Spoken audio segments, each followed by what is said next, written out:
The air in the city grew heavy as whispers of Pastor Tunde's disappearance spread. Those who had heard of Adesewa's beauty and charm now spoke of her in hushed tones. Some said she was a witch, while others claimed she was a messenger of the gods.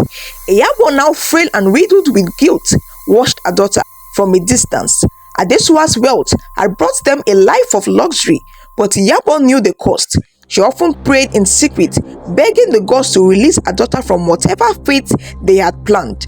But Adesewa had grown colder, her humanity slipping away with every life she consumed. One night, Adesewa stood before her honest mirror, carefully applying makeup to conceal the serpent's mark on her forehead. As she leaned closer, the mark began to shimmer, and the voice echoed in her mind, "Adesewa, your time has come." Startled, she dropped the makeup brush. The voice was deep and otherworldly, sending chills down her spine. "Who are you?" she whispered, her voice trembling.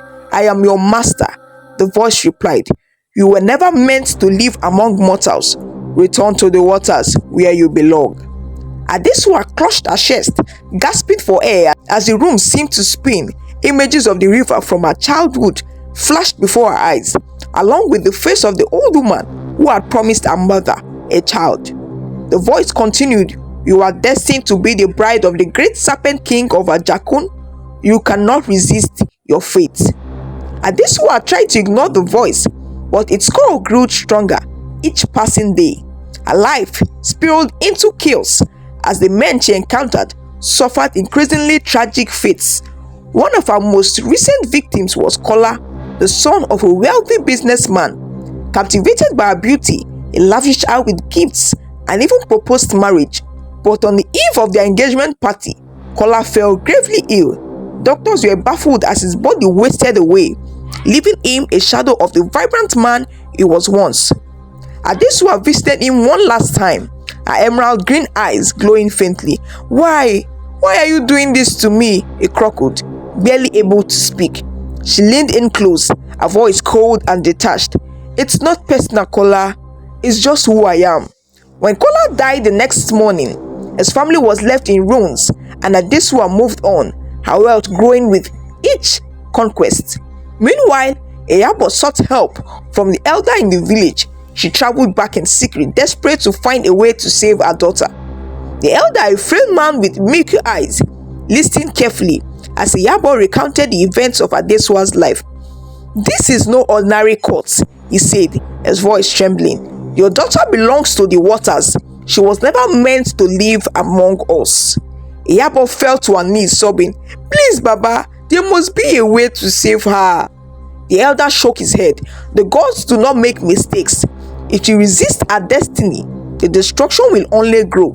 But he paused, his milky eyes narrowing. "There may be a way to delay her fate." Iyabo clung to his words. "Tell me, I will do anything." "The serpent king will claim her on the next full moon," the elder said.